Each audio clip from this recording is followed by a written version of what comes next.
బాలాజీ ఆలయ ప్రధాన అర్చకులు రంగరాజన్పై గుర్తు తెలియని వ్యక్తులు దాడి చేశారు. అడ్డొచ్చిన ఆయన కుమారుడిని గాయపరిచారు. దీనిపై చిలుకూరు బాలాజీ ఆలయ managing committee chairman MV Soundar Rajan పోలీసులకు ఫిర్యాదు చేశారు. ఈ మేరకు కేసు నమోదు చేసుకున్న పోలీసులు వీరరాఘవరెడ్డిని అరెస్ట్ చేశారు.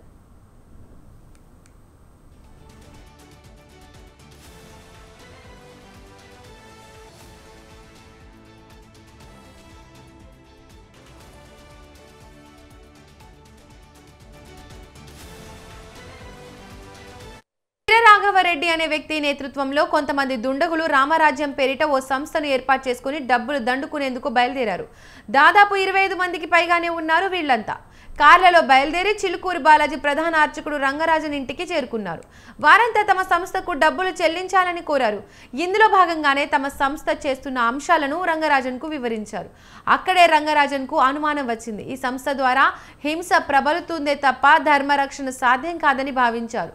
వీరంతా రాముడి పేరు చెప్పుకొని డబ్బులు దండుకునే బ్యాచ్ అని గ్రహించారు. దీంతో తాను ససేమిరా డబ్బులు ఇవ్వబోనని తేల్చి చెప్పారు. అంతే, వయసులో పెద్దవాడని కూడా చూడకుండా ఆయనపై దాడికి పాల్పడ్డారు. చాలా మంది కలిసి కొట్టారు. దీంతో భయభ్రాంతుడైన రంగరాజన్ వారిని ఎదిరించలేక దీనస్థితికి చేరుకున్నారు.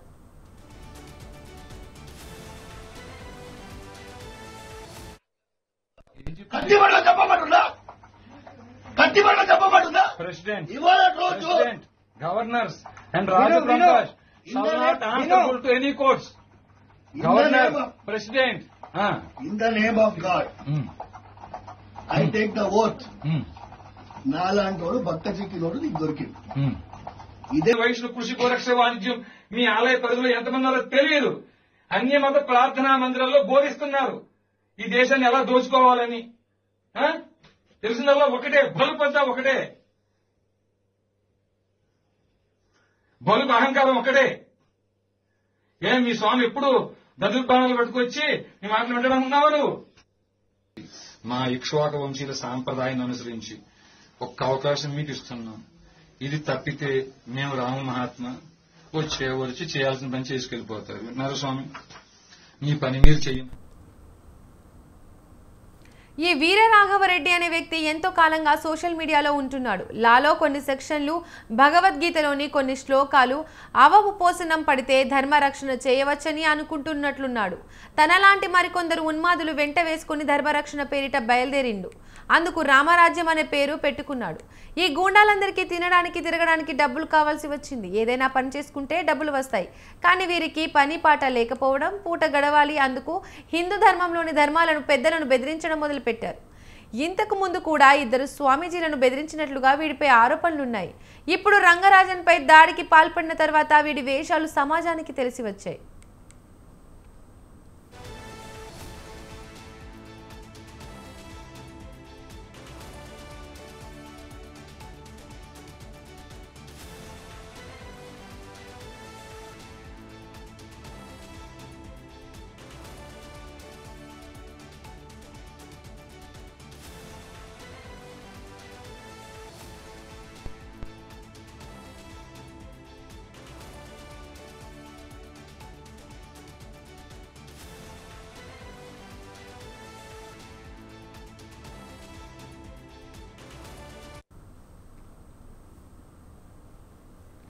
అయితే ఈ విధంగా హిందూ ధర్మంలోని పెద్దలపై దాడులకు పాల్పడడం ద్వారా సమాజానికి ఒరిగేదేంటి? రామరాజ్యం అంటే హిందువులపై దాడులకు పాల్పడడమేనా? రాముడు ఇదే చెప్పాడా? నిజానికి రామరాజ్యం అంటే ఏమిటి? ఎటువంటి ఆపద వచ్చినా రాముడు ధర్మాన్ని వీడలేదు. తండ్రికి ఇచ్చిన మాటను జవదాటకూడదని అడవులకు వెళ్లిన వ్యక్తి. పెద్దలంటే రాముడికి ఉన్న గౌరవం అది. మరి మీరేం చేశారు? రాముడి పేరు చెప్పుకొని డబ్బులు దండుకోవడమేనా మీ పని? ఆలయ అర్చకులపై దాడులకు పాల్పడడమేనా రామరాజ్యమా? మీ వల్ల సమాజానికి ఏం ఉపయోగం? పండితులు వేషం వేసుకుని తెలియని నటవిట శూద్రుల వనితలు స్వవచమౌటకు ఉపదిశించి సంతసిల్లి స్వరలయంబులెరుంగకనే శిలత్ములై సుభక్తులకు సమానమని దుడుకుగల నన్నే దొరకుడుకు బ్రోచురా. స్వరం తెలియదు. స్వరం తెలుసా? లయ తెలుసా? ఇక్ష్వాక వంశీయులు ఏ గోత్రాలు ఉన్నారో తెలియదు. క్షాత్రం కలిగిన వారు మీ పరిధిలో ఎంతమంది ఉన్నారో తెలియదు. వైశ్య పరంపర 44వ శ్లోకంలో చెప్పిన వైష్ణవ కృషి గోరక్ష వాణిజ్యం మీ ఆలయ పరిధిలో ఎంతమంది ఉన్నారో తెలియదు. అన్య మత ప్రార్థనా మందిరాల్లో బోధిస్తున్నారు ఈ దేశాన్ని ఎలా దోచుకోవాలని.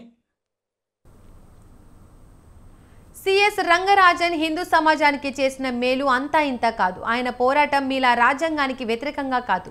రాజ్యాంగాన్ని అనుసరిస్తూనే పోరాటాన్ని కొనసాగించారు. రాజ్యాంగాన్ని అనుసరిస్తూనే ధర్మాన్ని కాపాడుకోవడం ఎలా అనే విషయాలపై అనేక సూచనలు చేశారు. How can you establish Ramarajya through deity rights శిరీక్షణ వ్యాసాన్ని ప్రచురించారు. అసలు సిసలైన రామరాజ్యం స్థాపనకు హిందువులు ఏం చేయాలో చాటి చెప్పారు. కేరళలోని తిరువనంతపురంలోని పద్మనాభ స్వామి దేవాలయంపై గతంలో సుప్రీంకోర్టు ఇచ్చిన తీర్పును స్వాగతించారు. కేంద్ర ప్రభుత్వం కాశ్మీర్లో ఆర్టికల్ 370ని తొలగించడాన్ని చారిత్రక విజయంగా అభివర్ణించారు. మరి ముఖ్యంగా ఆలయాలను దేవాదాయ ధర్మాదాయ శాఖ చెర నుండి ఎలా తప్పించాలన్న దానిపై ఎన్నో పోరాటాలు చేశారు. అందుకు తానే ఓ ఉదాహరణగా నిలిచారు. దేవాలయంలోని హుండీలను తొలగిస్తే ప్రభుత్వాలు తమ జోలికి రావని గుర్తించారు. అందుకే తొలుత తన దేవాలయంలోని హుండీనే తొలగించారు. తన దేవాలయంలో హుండీ లేదు కాబట్టి తక్కువ ఆదాయం ఉన్న క్షేత్రంగా చూపించారు. దీనివల్ల తమకు ఆదాయం లభించకపోయినా పర్వాలేదు, దేవుడు మాత్రం ప్రభుత్వాల చెరలో బందీ కాకూడదని తప్పించారు. తద్వారా ఇప్పటి వరకు ప్రభుత్వాలు ఆ ఆలయం వైపు కన్నెత్తి కూడా చూడలేదు.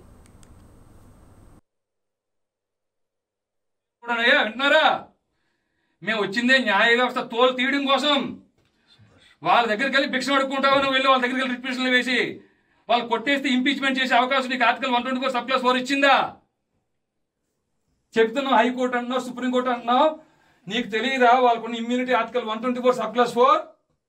ఎవడైనా ఇప్పుడు దాకా ఏ ప్రధానమంత్రి అయినా ఇంపీచ్ చేయగలిగారా? 77 ఐపీసీ 197 సిఆర్పిసి వాళ్ళ రక్షణ. వీరరాఘవరెడ్డి లాంటి వారి వల్ల ధర్మాన్ని నిలబెట్టుకోవడానికి తప్పించే వారంతా భయకంపితులకు గురి కావాల్సిన పరిస్థితి ఏర్పడుతుంది. 20 మంది గూండాలను వెంట వేసుకుని ఊర్ల మీద పడిపోయి ధర్మాన్ని కాపాడుకుంటామని అనుకుంటే అంతకన్నా బుద్ధి తక్కువ పని ఇంకొకటి ఉండదు. హిందూ ధర్మాన్ని కాపాడడానికి వేల ఏళ్లుగా ఎంతో మంది మహర్షులు మునులు తమ జీవితాలను త్యాగం చేశారు. అటువంటి త్యాగాల వల్లే ఇప్పటికీ హిందూ ధర్మం 4 పాదాలపై నిలబడి ఉంది. ప్రస్తుత కాలంలో చిలుకూరి ఆలయ అర్చకులు రంగరాజన్ కూడా అటువంటి పోరాటాన్నే చేస్తున్నారు. మరీ ముఖ్యంగా దేవాలయాలను ప్రభుత్వాల చెర నుండి విడిపించడానికి ఏమేం చేయాలో అన్ని చేస్తున్నారు. అటువంటి వారిని కాపాడాల్సింది పోయి మీ స్వార్థం కోసం డబ్బుల దాహానికి దాడులకు పాల్పడతారా?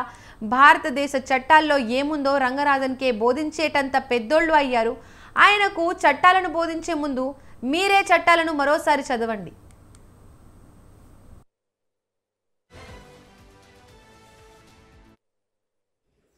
బలుకు అహంకారం ఒకటే. మీ స్వామి ఎప్పుడు దదుర్బాణాలు పట్టుకొచ్చి మీ మాటలు వింటడానికి ఉన్నావా నువ్వు? ఈ అర్చక పురోహితులు మీ పని ఇది. మీ ఆలయ పరిధిలో క్షాత్రం కలిగిన వారు ఏ గోత్రాల్లో ఉన్నా, వైశ్య పరంపర వారు ఏ గోత్రాల్లో ఉన్నా ధర్మస్థాపన కోసం కలిలో రామరాజ్యం ఏర్పాటు అయ్యింది. భగవద్గీత 4వ అధ్యాయం 7-8 శ్లోకాల ప్రకారంగా. అయ్యా వీళ్ళు అనుకుంటున్నారు ఏమిటి? నా వల్ల అయితే లేదు నాన్న, నేను ఎగ్జామ్ లో ఫెయిల్ అయినాను, పనికిరాను అన్నావు కదా, పనికిరాను. చెప్పింది వింటూ నేర్చుకో. ఇలా చూడు, అవకాశం ఇస్తున్నా, ఉగాది వరకు సమయం ఇస్తున్నా నీకు. రామరాజ్ ఉన్నంతా పక్కన పెట్టు, రామరాజ్య స్థాపన కోసం పనిచేయి. ఆ తర్వాత లేదా ఎవరో కాపాడుతారు, ఎవరో చేస్తారు, రిట్ పిటిషన్లు, ఎస్ఎల్పీలు వేస్ట్. క్యూరేటివ్స్ దాకా ఉన్నాయి, వాళ్ళే దొంగలు. ఏ న్యాయమూర్తులైతే అన్బ్రైడల్డ్ పవర్స్ తో ఆర్టికల్ 124 సబ్-క్లాస్ 4 అని ఇమ్యూనిటీతో, 77 ఐపీసీతో, జడ్జెస్ ప్రొటెక్షన్ యాక్ట్ తో ఇట్లాంటి రక్షణ కవచాలు పెట్టుకు విర్రవీగుతున్నారా? రక్షణ కవచాలు బ్రేక్ చేయడం కోసం వచ్చేవాడి అయ్యా మేము కూడా. అయ్యా వింటున్నారా? మేము